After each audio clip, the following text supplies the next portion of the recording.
Power on. Select your players. Pierre, Sarah, Glenn. Select your topic. Games. Select your format. Entertaining podcast. They're called the Button Boys. So make some fucking noise. 'Cause they're gonna talk about video gaming and stuff. Button Boys. Boo.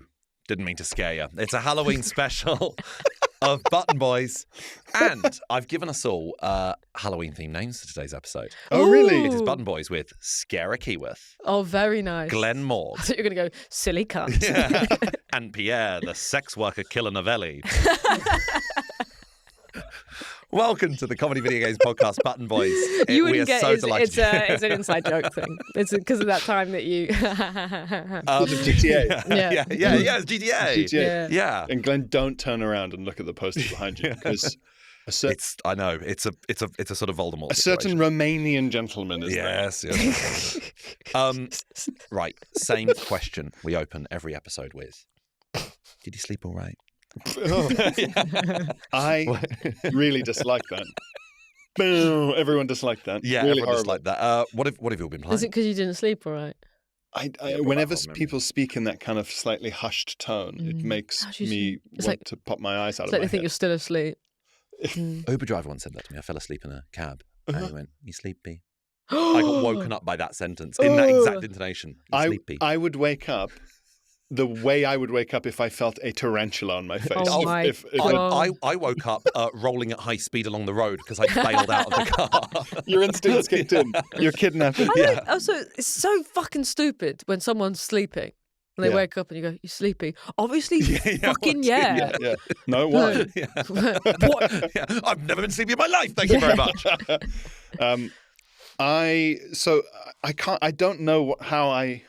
I don't know how to describe this. I was on the Game Pass thing, Yeah. and then it said, "Oh, have you considered trying Settlers' New Allies?" Okay. Right? So I was like, "I remember the Settlers franchise from when I was a kid." Guessing it's like city builder, Yeah, top down. yeah. But I had to like go from Xbox and then into Ubisoft, and then I had to download some kind of Ubisoft launcher. Oh, do you know what? So Ubisoft, if they get criticised for this quite a lot, and some PlayStation games as well, where you have to like have an account Yes. within the game. But then and I it could always just- really, it's a gripe. This is a gripe. It's an early doors gripe. Okay. With those sort of companies like Ubisoft, it takes me out of a game where every time I load it up and I'm expecting to go into ancient Greece in Assassin's Creed or something like that, and it's like, download the new booster pack. And I'm not in the game anymore, am I? I'm in a menu. It does feel lame to. I remember that from Assassin's Creed, I would load up and it would be the Ubisoft thing first, and it would be like new jelly hats for Jelly Cats, the Jelly Game. Download the skin now, and I go, I'm 4. I'm 4. I'm not an assassin. I'm 4. I mean, maybe this is getting too gripey anyway. I don't fucking get skins. Save it. Yeah. Save it for the Patreon. Sorry, we'll do Patreon that. is where we do We're going to gripes. go in on skins on the Patreon. Yeah, you watch it. Well done for getting through all that, because at the moment, if I want to do something and then something comes up and it goes, there will be an additional step, I'm like, no, we're done here. Yeah, you had your chance. Yeah. Yeah. Yeah. I did. I It went. could be like, do you want to find your long lost sister? And if it was like, put your email address in, I'd be like, no. Yeah, you'll buy a game you wanted from WH Not Smith's and at the interested. checkout, they're like, and would you like a big bar of dairy milk for £1? Fuck off! Oh, get out! Get away from me. So So you did play it? I did. I went through all the faff, and I downloaded Settlers' New Allies. So if no one's played the Settlers games, they were like a very cartoony version of something like Age of Empires. Like the characters looked like the illustrations on the front of Terry Pratchett books. They're sort of big round Okay, noses, yeah. kind of like chunky bodies, and like funny little bright colours, and then. Sorry, And- I just got distracted because I just thought somebody needs to do a supercut of you saying the words Age of Empires every episode. Yeah. It's my Roman Empire. the What Age of if, what if you realise in the supercut you do it at the same time every time? You look straight down the lens, and I was playing Age of Empires, and then We've edited it in. Oh, this cuts where it's you talking, Yeah. but I still go. Pierre's trying to talk about lots of different games, but we're like, what if we just make him look like a real fucking creep? yeah, for Age it's of still really Empires? eclectic. Yeah, I still mouth it. So it's like cartoony. And you could play originally, I think, as like the Romans, the Vikings, and the Egyptians. okay. And it was like a kind of city builder, but in a slightly more faffy way. So if you wanted to build something, you'd need tools. And to make tools, you'd need iron and wood. Mm-hmm. And do to get you the like iron, you'd this? have to mine the iron ore. Oh. So To get the coal. It starts at a very small level and gradually. Yeah, and you need Yeah, okay. it's essentially production line management, really.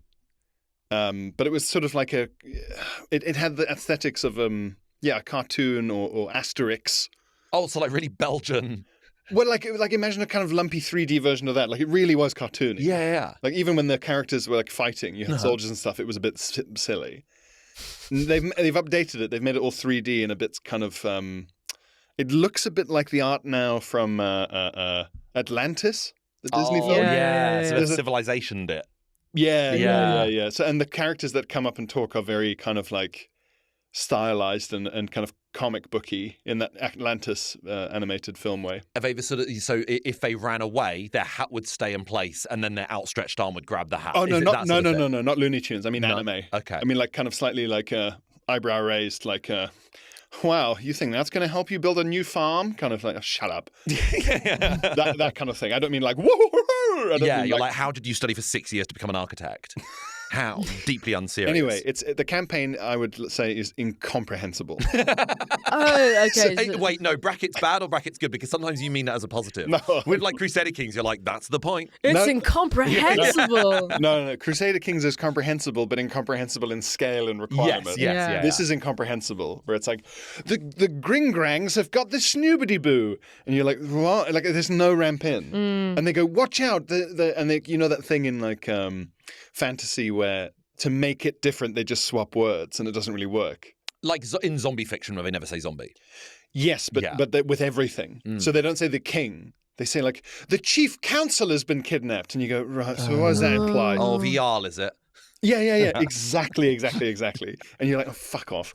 And then it's not like, oh, the militia. It's like, the town force is here. And you go, you just use a word. Just use a normal word. Well, it ends up I don't know what the story is. it comes across as a bit like Pro Evolution Soccer where they didn't have the licenses. And you go, To sorry, use- can you not to legally use the say word- queen? Yeah. Yeah. Yeah. Country mummy. We Is this- don't want to step on anybody's toes, so we're not going to say queen. Yeah. Yeah, that's Would- all Yeah. yours. That's Yeah. all yours. You can use Yeah. that. We're just going to say, I've just Googled it, and queen has been done. someone's used It's that hack. word. It's actually hack. Yeah. So I tried the first level of the campaign. God's been done too. We're going to have to big man in bloke in sky. Yeah, Sky Bloke. Sky bloke's good. Yeah, Sky Bloke, Country Mummy. Country mummy and sky bloke. House has been done. I'd so read that. we've Mills got to and call it Boon. indoors, outdoors. Indoors, It's outdoors. a nightmare. And so the campaign is, I did one level and I was like, I'm not doing this. Like every time you did something that took a minute, there would be another cutscene, and the cutscene was using bad 3D models from within the game. Is that not I'm just not- a I'm not watching tutorial these. though, where if you just push through that for another hour, it's gone forever? No, it was plot. Oh, okay. It wasn't even like, wow, you found all the berries which will feed your villagers. Like it wasn't like teaching focused. It was, surely the Grunkalore will save us from the, go find the cartographer and they will, you go, what? I don't, what? Oh, Who? God. Is this your facial expression while playing? Yeah, sour, like contempt. Yeah. It was the facial expression people have in films when themselves from the future comes and tries to convince them of something. Yeah, pension has been ripped off in a tabloid. Yeah, that yeah. picture, They're holding up their energy bill next to their face. Yeah, pointing was at me. the camera, But shaking her fist. the skirmish, Yeah. where you're just building a town in a place, very soothing. I wouldn't recommend paying money for it if you can avoid it. But on Game Pass. But on Game Pass. All right, Because I think okay. it's still quite overpriced. I think it is like 30 or 40 quid or something. Right, okay, which is yeah. way too much for this. It's so How incomprehensible. old is it? Do you know? 2023. Okay. Yeah. It was supposed to come out 2020. It got delayed indefinitely, and then the beta Because they came were out. watching all of their footage, probably. Yeah. Yeah, they were watching it go, fuck, this is so yeah. long. God, Oh yeah, my this was God. boring when we were making it. Oh, We've we were gotta meant to rewrite release this. it yesterday, and we're still watching it. And then they got a bunch of comments during the beta testing that made them delay it again indefinitely, and then it came out. So fuck knows what's happened. Oh, God. But when you're playing it in the skirmish thing, it's very visually striking, and it's very sort of soothing to just go, and now we need wood for planks. Like, it's very, it's like Lego. It's like playing Lego. Okay. Speaking of visually striking things on Game Pass, there's a couple of things I've been playing this week, and one of them is a bit of a breakout hit on Game Pass called Ball X Pit. I'm just going to call it Ball Pit because the X is just a little X and the rest of it's in capital letters. Got it. Ball X Pit is like the new Vampire Survivors, which we spoke about a couple of episodes ago. In the term, what? You said I'm just going to call it Ball Pit, and then immediately said Ball X Pit. It's so clear. It's so clear in this podcast that there is something in my brain that's going wrong, and I just haven't had it diagnosed just yet. Just to save us time, I am going to call it Ball Pit. All right. So I really don't want to waste anyone's time today. Because the X is really small. Yeah, just so I'm you not know. going to say it. I'm not going to say it. Yeah. I'm not going to say it. What is wrong with my head? So then Ball X Pit. Ball X Pit. All right, okay. We'll do it with Ball X Pit. You've been diagnosed with like hot eye or something. I don't know why what's your happening. glasses steam up. Yeah. So basically, picture those weird Instagram ads you get where a bunch of zombies are coming down the screen and someone's firing a machine gun and they're like, do I choose 20 extra soldiers or do I choose to halve my militia? I don't know. Do I choose the Gatling gun or this apple? Yeah, and then they get smashed by a big zombie at the end. It is essentially that. But the idea is it's more in a sort of like pinball or breakout game. You know, breakout from the 1970s, where you basically had a Pong-esque sort of paddle. It was Pong the other way around and a big brick wall in front of you. And every time the ball hit a brick, the brick would vanish. So you're just trying to eliminate it's that game. So it's that, but basically a load of zombies and skeletons are coming down your screen. It's top down, and you're auto-firing just a bunch of just balls towards them, and those balls sort of kill those skeletons. But then if you angle it correctly, it can end up behind the skeletons and love that. it's just reverberating off them. What's this got to do with the Ball Pit? Because it's set in a town called like Bulbilon or something absurd. The storyline is I think even early on it's almost a bit like we've put in a storyline because we have to. We all know why you're here. But ultimately we all know why you're here. And the idea is like in Vampire Survivors, each thing that you kill drops a gem. You pick up that gem, it leads towards you leveling up, and suddenly it's like you can fire at twice the rate. Or now every few seconds a sickle flies out in front of you and defeats all these things. It's just this complete maelstrom on the screen of just things exploding. It's as visually satisfying and stimulating as Vampire Survivors.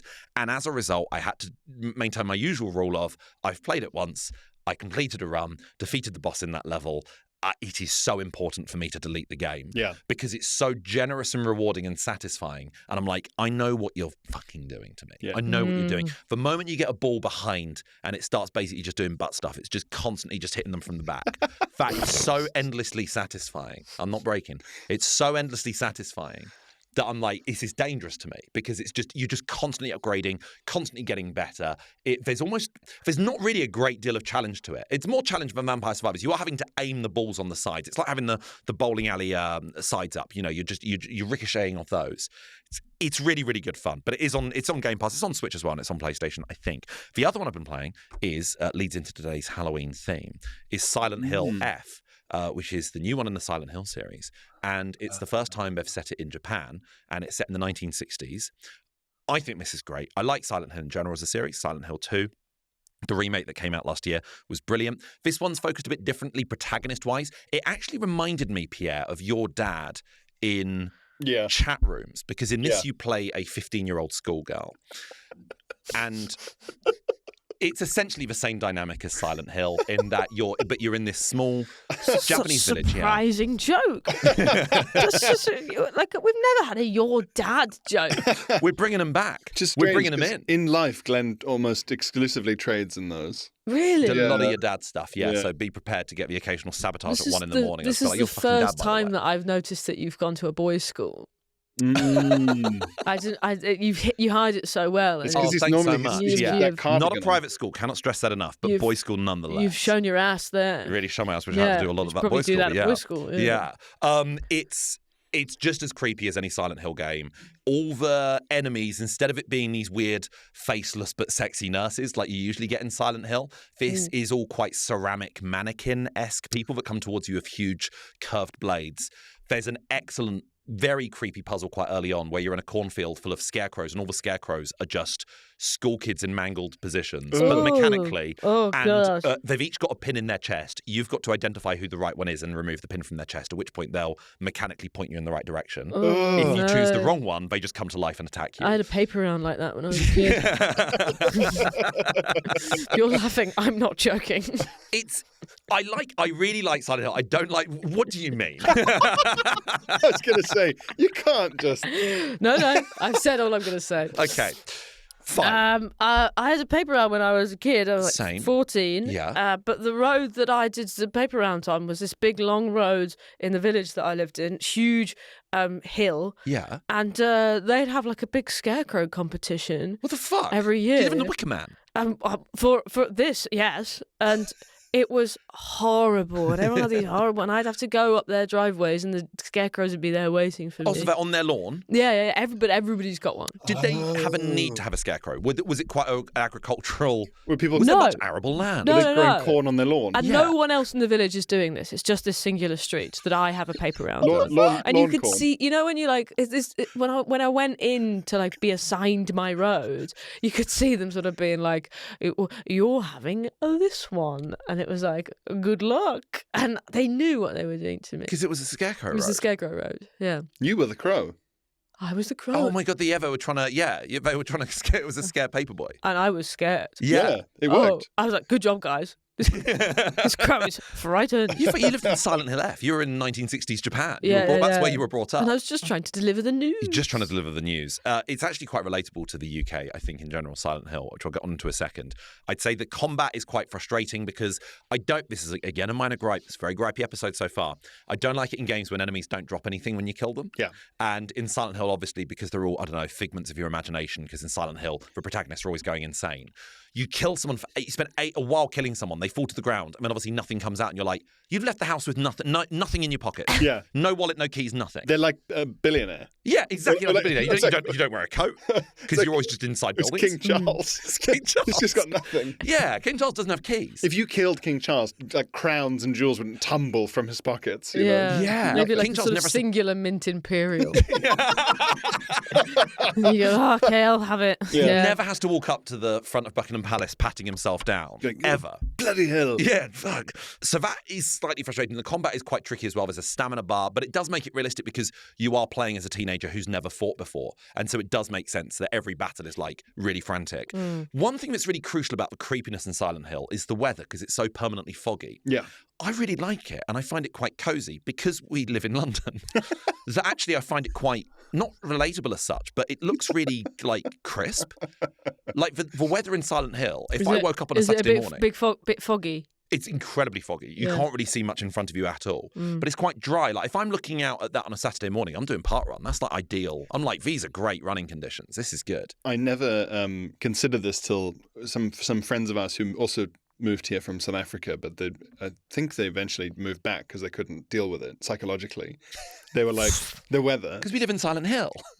Yeah, because they were like, I've moved to a horror game. I have to fight these scarecrows and these mangled children on the way to work every day. Yeah. And that is the tube. They were saying that the sky is grey so much that it's like living in a big ping pong ball dome. Yes. Like you're under a big milky white dome and it's just so low above you and it feels like you're in a dome and not outside, even when you're outside. And I was like, Yeah, but that's just life, isn't it? No, it's England. England is It's the England. only place. That's life. That's the world. That's England the is the only place where you can see an entirely brown rainbow.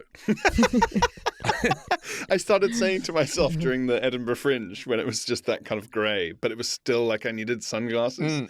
And I would always say to myself, the grey is very bright today. It's very bright grey. I feel like England's poorly rendered, or they just couldn't be asked to finish. Like you go, but the draw distance is it's shit. Dark Souls. Isn't Yeah. it? It's like when you bleak. try to leave London, it's just minefields. You just It's fall mines, off you the go, map. Yeah. You go, okay. Huh. So, Sarah, what have you been playing? Oh, well, thanks for asking, Glenn. That's all right. I've been playing a game that I am absolutely obsessed with right now. Yeah.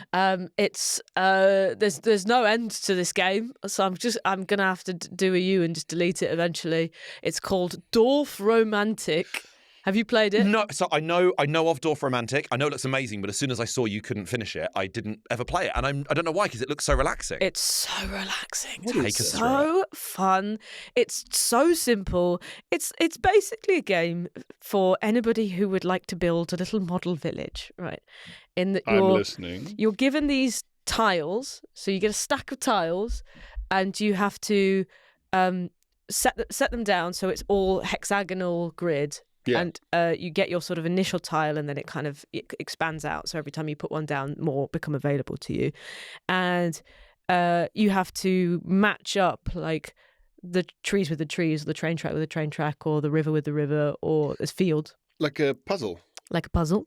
Is it kind of like Settlers of Catan? Well, it's certainly what the tiles look like that. Yeah, I can't play Catan. I think this was a board game before it was a video game, or it's become a board game after. I don't know. Yeah. It's got very board game energy, and then you're given objectives. So you might get a tile where it's like, this has got trees on it, and these trees need 400 more trees next to them. So you've got to try and build out, and then once you've completed that, you get a few more tiles. So you just got to keep the thing going for as long as possible. But the village sort of moves a little bit. So once you're building out your river, there's a little boat that goes down it. There's a train. There's houses, and the chimneys smoke, and there's sort of bird song, and it's so satisfying and soothing. And they all look like, when you're like trying to match them up, the bits that match like light up, so you can see what's working. You would like Settlers. This sounds like Settlers. It's really, but then like there's Hidden nothing complicated No about it. resources. It's not me mining for ore. It's like, here you go. We've already. It made Louisa, my partner, say, "I want to be an architect," and I was like, "You would like to be an architect if you were given the pieces," and it was like, if you were given 89. Yes. What you want to be as a professional jigsaw puzzle. Yeah, you want to. You want to build a model. Yeah. You want a Lego set. It's like, it is sort of Lego-esque in its satisfaction in that you're. It just feels good. What are you playing it on? Switch. It looks very Switch, doesn't it? It's I think switchy. I think it's on mobile as well. And it's just sort of infinite. You just end up building like the planet. You go until you run out of tiles, Okay. and then when you run out of tiles, it's like, game over. Here's your score. Do you ever do that thing where you go on YouTube and you go like, biggest Dorfromantik ever, and then you just see like people are playing on a level you can't even see? Oh man, so it's just Blade Runner. Yeah, I imagine. Yeah, Coruscant in Star Wars. It goes miles. Yeah. It's like flying cars and stuff. I need to check it out, but again, it's that sense of, if there's not even like a level that ends at any point, I'd be like, I just never end up stepping into it because I know I won't step out. It can't be for you, because there's no, you can't complete a run. Yeah, It's just like you're competing against yourself, or in my case, my partner. In that it's just score based. Oh, so you are, as in you're just taking turns with it? Yeah, Or, we're taking okay, turns. Great, Yeah. great. And it will show you your high score and everything like that. Oh, that's good stuff. It's so satisfying. It's so cozy. I've been having the best. I've been so excited to find a game that I was like, I can't wait to tell the guys about this. Yeah. I want to tell them about Dorfromantik. I'm so happy because no one's ever spoken to me about Dorfromantik. I'd heard like whispers of it when it came out a few years ago, and it looked really good. It just looks so pretty from the outset. Just It's that top real down, pretty. looks like a board game. This sounds like. But I've never met anyone who's played it. Yeah. This is I good wanna stuff. try It's this. good stuff. The main problem with it is you go, when do I stop? Yes. When do I put this down? And when do you? Is it when you fail a run? Yeah, but that could go on for a while. Yeah, I'd be that kind of thing where it's like, see how far you can push this. Oh man. Whereas I will say, in terms of not being addicted with Settlers, you're like, it does look like Catan. You're on an island, and once I'd built everything on the whole island, and I had a supply chain where it was like, I've built wells to get water. The water goes to the wheat farm. The wheat farm grows wheat. The wheat goes to the windmill. The windmill makes flour. The water and the flour goes to the baker. Like, it's all happening. Then you go, wow, I'll go then. just set myself on. Yeah. You guys, it sounds like you don't need me anymore. Well, you're like and then you ascend into heaven. Well, you're like the aliens from the conspiracy theories about the pyramids. You're Yes, like, yeah. I've done all this Yeah, for you. yeah. Just fly back to Mars. Yeah. Oh, that's quite sweet. Yeah. Right. Well, look, that's a cozy game, but we're talking about stuff that's significantly spookier today because, as I said, it's a Halloween episode. Yeah. And we just want to talk about all things Halloween in games, spookiness. Do you? May I say, eek. And Yeah. yikes. Or Hamana. Is that one of the other kind of scared cookies? No, or is that a horny That's one? horny. Yeah. But they're very close can be together. They're very both. close together. You And can. Glenn Moore is my name. Do you observe Halloween? I do. I've seen it. Yeah. Oh yeah.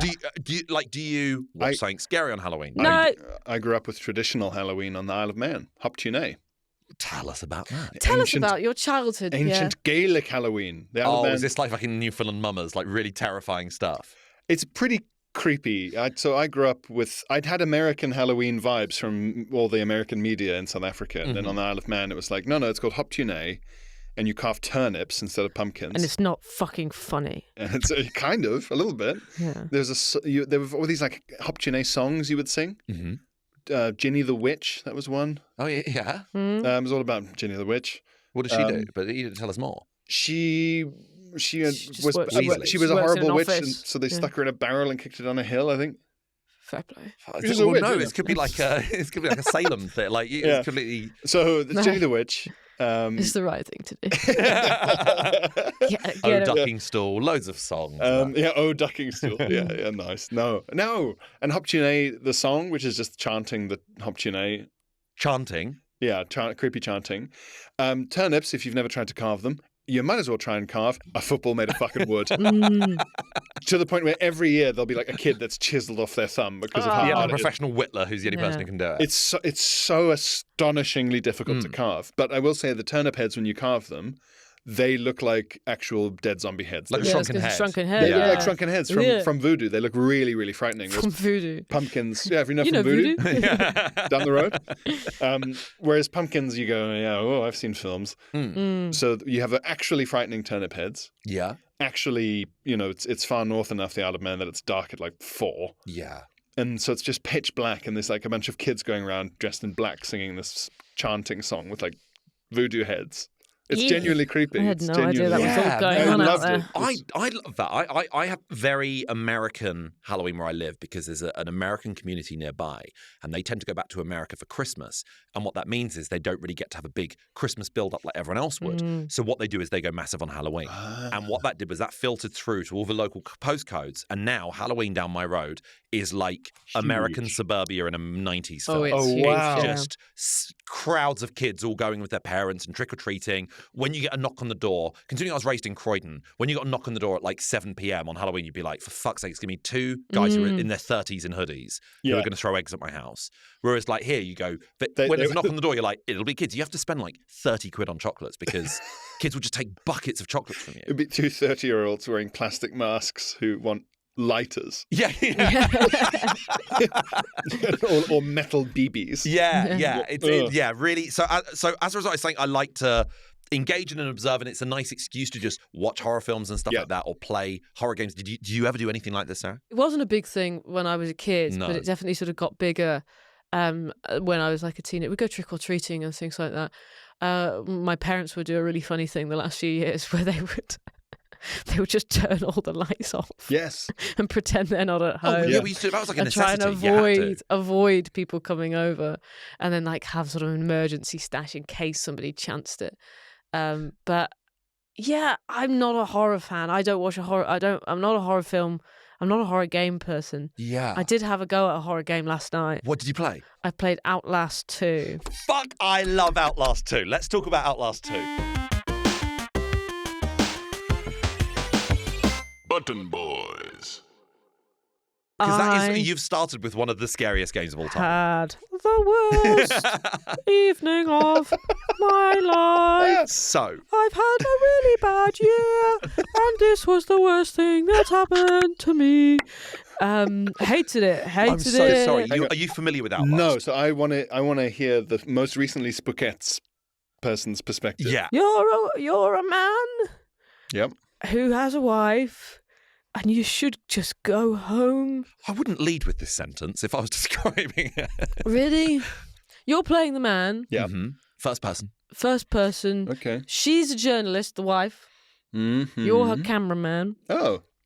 And you're investigating the murder of a pregnant woman in a rural area, I guess. It's kind of like kind of hillbilly part of America. Yeah. And for some reason that I didn't understand, you start off in a helicopter. Okay. And she's doing like a two-camera thing. We're here for the murder, and he's like, you can't call it a murder because we don't know if it's a murder. And she's like, what? She strangled herself, and then the helicopter crashes. Why? I don't know. Mm-hmm. I don't really want to know. I don't want to be here either.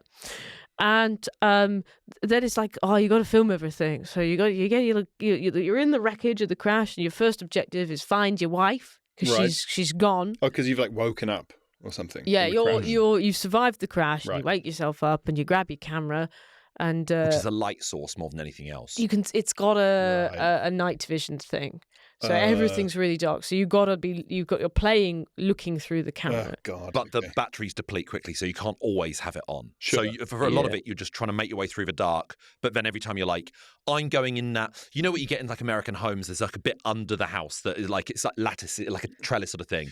You sort of crawl through a lot of those. The crawl space. You need the camera for that, really. And you can also there's a function on this where you can look behind you, so you can press L1 and look behind you as you're walking forward. Right. So you can see a monster following you. You can see a monster following you, but then you don't know what's in front of you. So you could every time I pressed L1, I was like, please don't. I just don't want anyone to be there. And then you go back to looking forward, and you're like, what if somebody's there now? Yeah. And everything is horrible. Nobody's nice. Yeah, everyone's a psychopath, and they're trying to. The night is endless, and no, just where's the wife? I turned it off. Did you get chased at any point? No. The chase bits are where the L1 was behind you. The thought of being chased was too much for me. My hands were clammy, my heart was beating, I was getting upset, and I thought there's got to be another way to live. It gets so much scarier, in my opinion. It just gets worse. Oh, I know. I'm in the first 10 minutes of the game. Well, I mean, it's scarier than the setting you're in. You're in this little village and farmers are just chasing after you. So you have to sprint and you're looking behind you. And you can. And you can't fight. You cannot fight. There's no combat whatsoever. The whole point of this game is you either run or you hide. Or you die. There are bits. It says these two people are not fighters, so your options are. The farmer catches you. What is he going to fight? He just get stabbed with like a rake. So you get like brutalized immediately. Oh my God! So when you're like crawling through a crawl space, sometimes people are chasing you, and you're crawling as quickly as you can, and you look behind you, and there's someone just crawling right behind you. It's also interspersed with flashbacks to a very realistic US high school at night. And it's completely derelict, but it's like there's something I find quite scary about very clean and modern day settings. And it looks almost photorealistic. You're just walking through these various locker rooms. I've been there. There's a little flashback right at the start. There is, and then there's like the twins from The Shining turn up. Yes, it's like that essentially. There's just because the school just seems so clean. You're like, this is a more terrifying setting. For a horror game, because it's so uncanny rather than just this is a horrible derelict house and it's all covered in blood. Or like sometimes in Silent Hill where it's like, imagine an abandoned hospital and you go, I'm scared already. And they go, and the ceiling is tentacles. And you go, over the pudding. Whereas this is just like, it's a normal school. There's a bit where I really like in any sort of horror, and especially in horror games, where there's a moment of safety and it feels like you're being, told off, or it feels like someone's talking to you directly. Yeah. This is a moment in Outlast 2 that it really bothered me. This is in the school. Oh.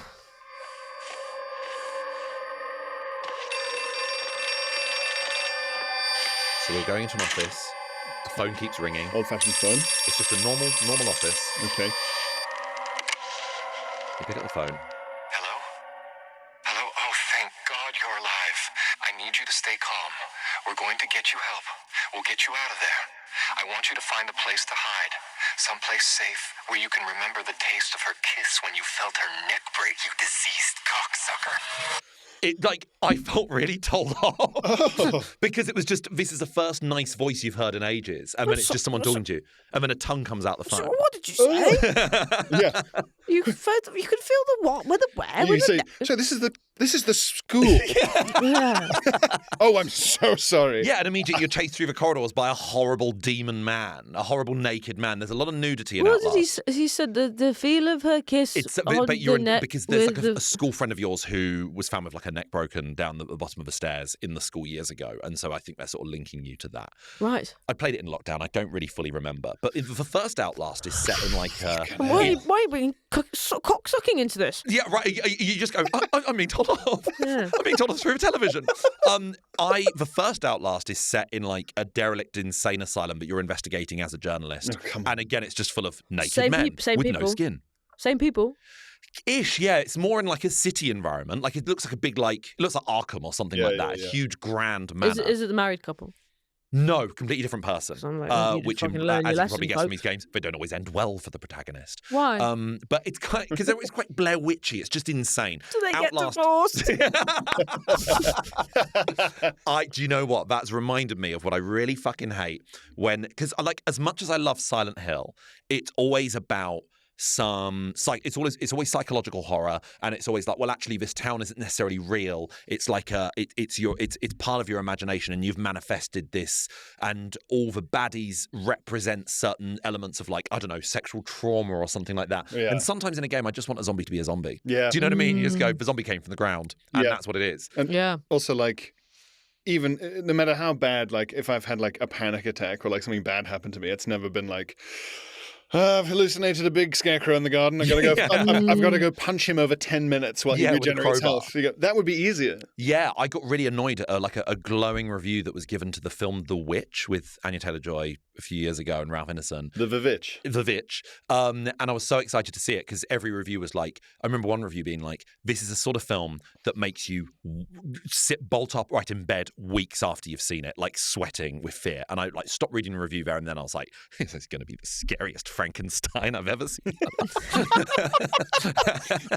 And I wonder how loud they say boo. I watched it and I was like, oh, this isn't what I thought. And then I read the rest of the review, and it was like, this is the scariest film ever because it's not about, zombies or serial killers or anything like that. It's about the stuff that terrifies us to our very core, the breakdown of traditional family ties. And it was like, are you fucking kidding me?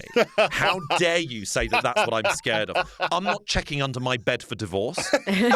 Like, how dare you?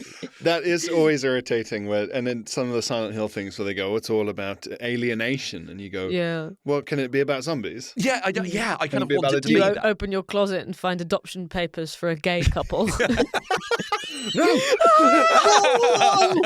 Wake up. Okay. Yeah. The phone call in the abandoned school. Yep, it's all gone through. Going to be two happy fathers.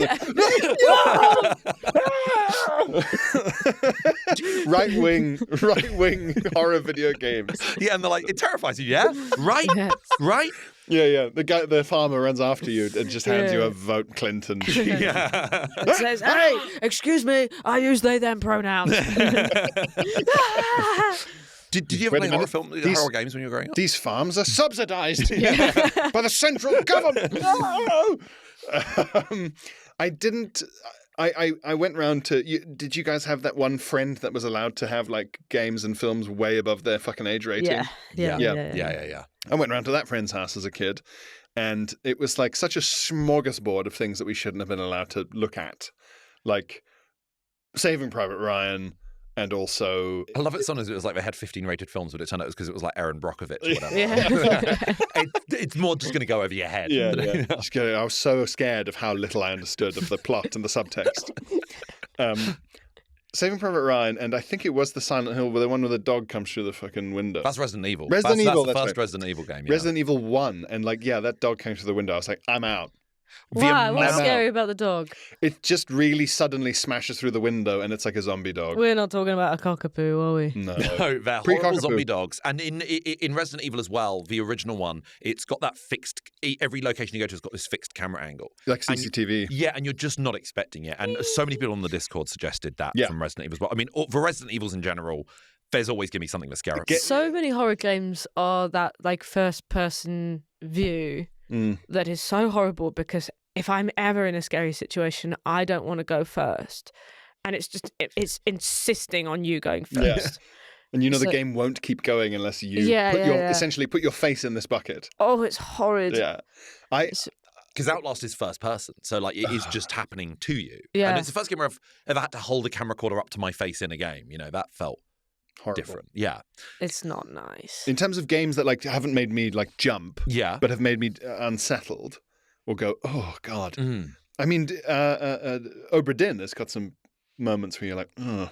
What, because of how people had died, or how people have died, and also like some of the more supernatural elements and like kind of like murdery elements where you're like, that's in general. So you are on like is it the Mary Celeste base? Like basically, adjacent to an that, abandoned ship. Yeah. So I prefer horror things that are more like unsettling as opposed to a booga booga like out of nowhere, because I could you can kind of do that to yourself, really. Yeah, I It don't. doesn't. It's like. Do I want to watch a really funny comedy show, or do I want to have like the tickling robot tickle me? Do you know what I mean? That's what jump scares are. It's just Yeah, the jump scare. scares are cheap. Five Nights at Freddy's is a hugely popular game series which revolves entirely around jump scares because you are monitoring the CCTV of a restaurant where these animatronic bears, and every time you flick between the CCTV cameras, they'll have moved, and it's like a grandma's footsteps thing. Yeah. And then what Ooh. happens is this bear leaps up in your face. Oh, I and don't that want means to. you're dead. I don't want the bear in my face. Obra Dinn was unsettling. Mundaun. Mundaun was really good. That was a proper horror, black and white horror, again first person. And also the style of Mundaun, which is you can buy the kind of design book from Lost in Cult. From Lost in Cult. Isaac from Lost in Cult got in touch about some games on here.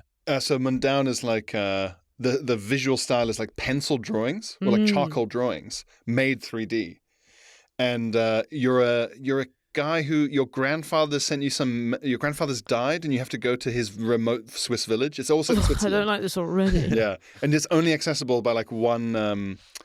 What's the It's name? like a flatbed truck almost, a little tuk-tuk almost. It's a little thing that is on rails. It's got a word, Monorail. pendolino, or no, but it's like a little one chamber thing. I know what you mean. It's like trams that go up very steep hills. Yeah, so poodles along. Oh, yeah. So What's it's one of that those. called? Papoose. You have to take the papoose up. Papoose. And like your grandfather's like No. you go to like the house where he got burned. He got burned in the barn, I think. He died in a fire. And you go in there and it all starts like happening again, and you can like see Oh him, my and he's just like God. sitting in his chair. But it's because it's like drawings. It's got the kind of scribbly quality you get from horror film. If somebody rang books. me and said your granddad in Switzerland has died in a barn fire, You're like, oh, Dignitas isn't as dignified as I yeah, thought it was going to be. I'd go. Yeah, they set the whole bar to light. It's They- like the end of and Midsummer. they yeah. go, they want you to come and deal with the estate. I go, you can have it. Yeah, you can. Yeah. It's really, really creepy. And there's one jump scare in it that really fucking got me. Oh, yeah. And that might even still be on my Twitch channel because I was on Twitch during lockdown when that jump scare happened to me.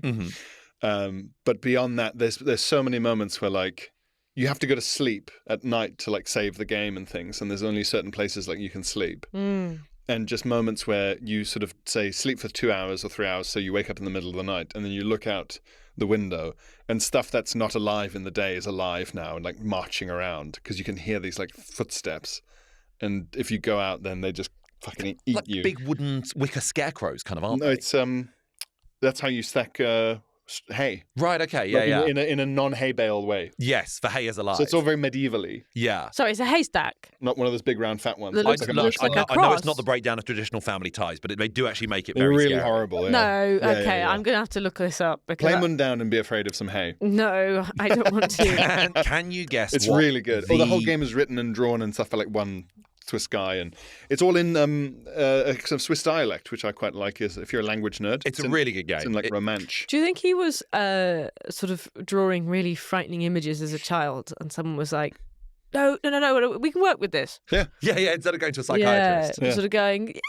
you've got something here? That picture of Grandad burning in the barn. yeah. Yeah. That could be in a We game. can work with that. We could do something with that." Yeah, your cry for help is amazing. Can you guess what the most popular game for terrifying people was on our Discord? What game came up the most frequently? I saw a lot of a game that we've all had a go at. Yeah. As part of The Audience Versus. the audience versus Alien Isolation. It's Alien Isolation, followed closely by PT. This is what Isaac from Lost in Cult got about. Now, are you familiar with PT? No. I watched a bit of a YouTube walkthrough of PT because people kept talking about it. Yeah, and you And I can't was- get it anymore. Yeah, and I didn't like it. PT I was did not like it. Hideo Kojima, and it was a cancelled project. And he was making it with Guillermo del Toro. And they These released. are the Silent Hill boys, right? It was going to be a Silent Hill game, but Hideo Kojima's most famous for like Metal Gear Solid and Death Stranding. Was it Silent Hill and Guillermo del Toro? Yeah. They're I'm huge. certain Guillermo del Toro is involved because he's involved in Death Stranding. But the idea was that all they released as a teaser was PT, which was just stood for playable teaser. And again, it's got that almost photorealistic, very clean-looking American suburban house. It starts with you opening a door and you're in a hallway, and the hallway goes down to the right. and then you're in a sort of atrium of just an American suburban house. You've mentioned this. And there's like a swaying chandelier, and a radio is announcing, like, there's a newsreader sort of talking about a death. Something's like, going murder. on. The radio's saying something's going on. You go out the door at the other end of the hallway, and you re-emerge back in the same hallway again. And every time you go round this exact loop, more stuff is just happening to you. Stuff is happening. There's suddenly the paintings are changing, the radio report's changing, the chandelier, the swaying light has been replaced with like what appears to be a fridge or a coffin just leaking blood onto the floor. There's a woman just on the balcony at one point. You can't do anything. You can't interact. You're just going round, and it was just a demo. But because the game got cancelled, it then got pulled completely from the PlayStation Store. So I got to play it last year because a friend of mine still had it on his PlayStation 4 and didn't delete it. And that PlayStation is probably worth a hell of a lot of money. But that was one. Isaac from Lost in Cult said, PT is still the scariest experience I've ever had. Seeing Lisa appear on the balcony is etched into my brain. We used to pass the controller in my university. Yeah, that's exactly it. Yeah. She's the most boring Simpsons character. Yeah. You'd hate to see her in your game. But Isaac said none of us looked at our uni hall's corridors in the same way ever again. And I think it's the mundane nature of it. But Alien Isolation, again, first person, incredibly immersive.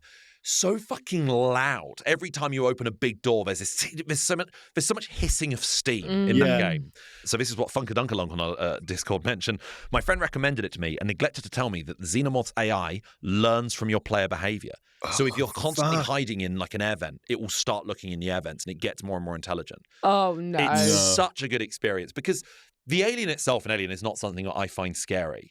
But just the first time it just thumpingly just runs down a corridor and chases after you. Of course it's scary. And also, they've got a very reworked version of the synthetics that are in the film series. Like Ian Holm is one. Yeah. Of just basically Michael Fassbender in Prometheus. Of just realistic people, but they are technically robots.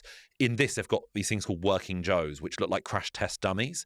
And they've just got very wet voices that implies that there's just liquid in the throat, and they've got quite folded necks because it's just a bit rubbery. They're like the cheap version. They have a cheap version, and they just come after you and strangle you. And I find that so much scarier because it's like the Terminator. In what game? This is an Alien Isolation, so it's not just the alien that you're dealing with; it's these rogue robots, essentially robots that are walking around. What's their fucking problem? Right, you go, and they're just strangling you while quietly saying, "You always know a working Joe." Because they're in like ship defense mode or something. Yeah, right? they're like you always get like a "you shouldn't be here," and then they just calmly walk towards you I'll to sort that strangle out you. by killing you. Yeah, it's great stuff. I'm just gonna quickly recommend a bunch of games that a lot of people I don't think have heard of that I think are really, really good. If you like Little Nightmares, and Little Nightmares is a great series for just looking a bit creepy and a bit off. Little Nightmares 1 and 2 especially are brilliant. There's a game called Bramble the Mountain King, which is a bit more sort of like a Grimm Brothers sort of reworking of that sort of Little Nightmares formula. But that was really, really good. Very, very creepy.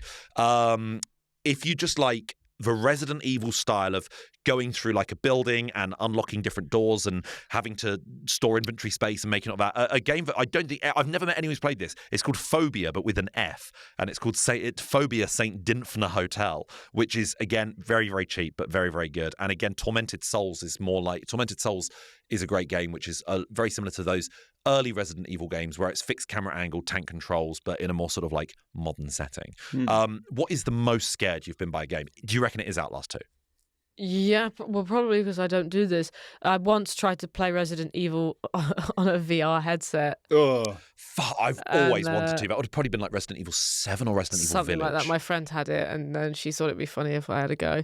And I couldn't. It starts off and you're outside of this house. I think Louisiana. I don't know anything about these games, so you're like a bunch of people have gone missing, and you're going to look for somebody, and you're outside of this house, and you have to walk around the outside of the house and then go in. And I couldn't go in, and so it's quite nice outside. It was a sunny day, and it's quite sort of scenic. And I thought, I'm fine here. I know what's going to happen when I go in. And right now you're in the bayou. Yeah. You are literally where the crawdads sing. You're it's a nice setting. It's gorgeous. Yeah. And I thought, why? You know?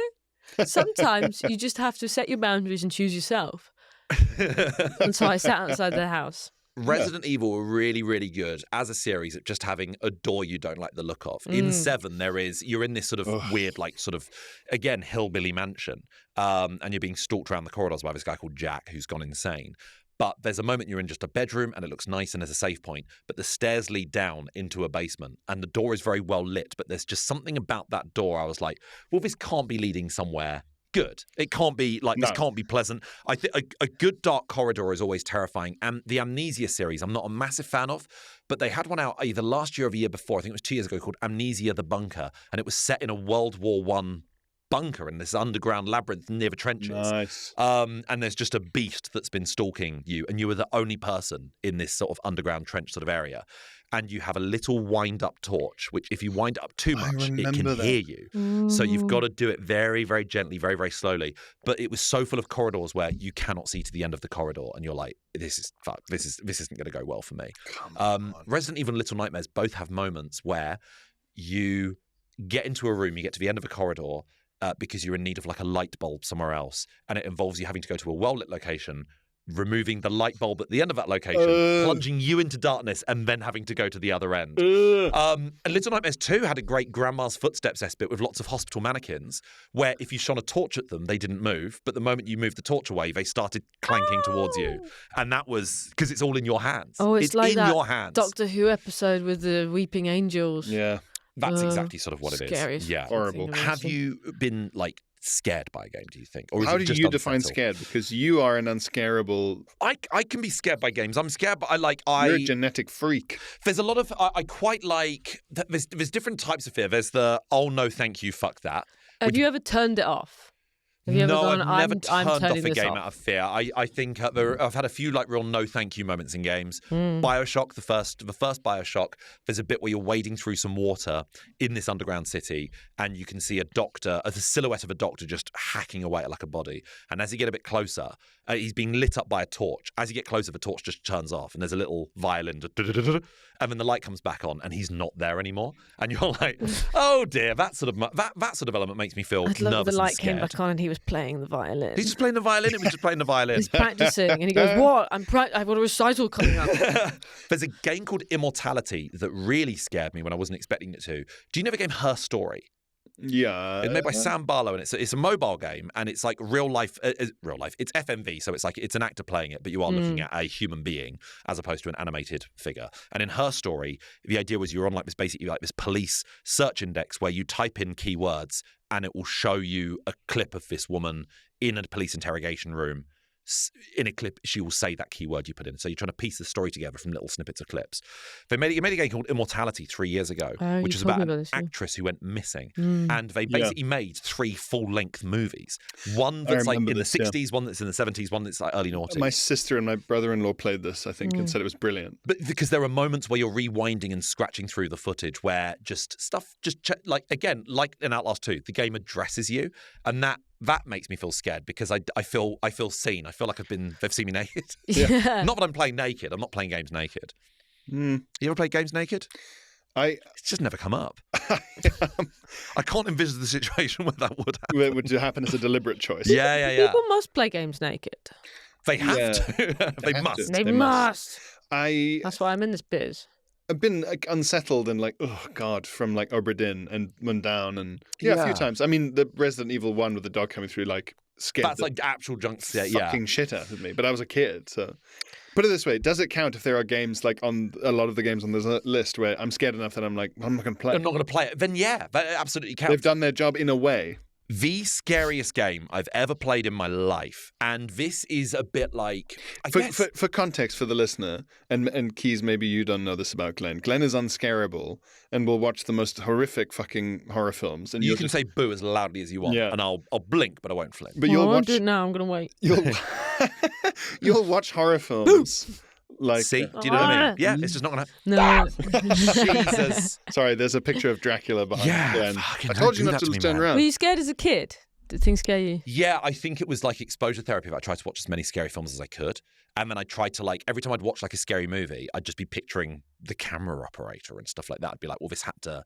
It's like The Shining, I found scary. I found It Follows scary. I found Talk to Me scary. Those are probably the 3 But you films. talk about them with such joy. Yeah, because I love the feeling. I'm like, this is, again, it's like it feels like a privileged situation to be in a sort of first world country where you're sort of like, I get You're like immune. fear, or you go fear is a fun thing to experience because it's not a day-to-day thing you sort of have to worry about. But perspective in games is interesting because it sounds like first person is something but fucks you up because you're looking through the eyes of the person you're playing, and it's more immersive. I want to, like in The Last of Us, I like that I can send Joel in first. Yes. And I'm going behind Joel, even though I know I'm technically Joel. I like that he's the first body in the room. And you're kind of like a drone hovering behind Joel. And then I can sort of see, like, if they get Joel, then they're probably coming for me, aren't they? Yeah. Really. But like it's my head going around the corner. And there's a thing on Outlast where you can peek around there's literally called peek, and you can stand somewhere and sort of look round. It's all designed for you to have that moment where something wasn't there and now it is. Oh, fuck, yeah.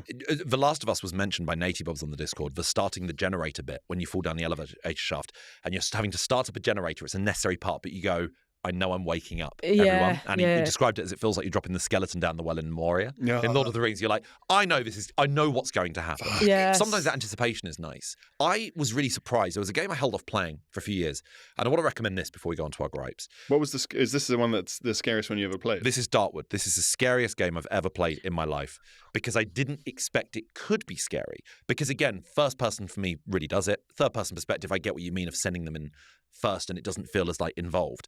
Darkwood is it looks hand drawn and it's entirely top down, like the first GTA. And I was like, why would I ever be scared by this perspective? And the idea is you're in an Eastern European region that's been overgrown by huge forests overnight. And the whole area, it's just forest as far as the eye can see. And you're playing a guy who is just in a sort of hideout, a sort of burnt out home where all the doors are caved in. There's there's almost like a crater in the corner of the house. It's just so easy to get in and out. And during the day, you're just going out to scavenge items, taking on these horrible, like, mutated dogs and the like, and whacking a crowbar at them like you would in Silent Hill, acquiring stuff like wood and metal so that you can barricade your door. Because at night, when the game gets darker, you don't have a watch. You don't know when the game is you don't know when nighttime's going to fall. You just got to make sure you're back in your home by night. Barricade your door. You've got a generator that you fill, you pour petrol into, and that lights up your home so you can put lights on in different rooms and be able to see every room in your house.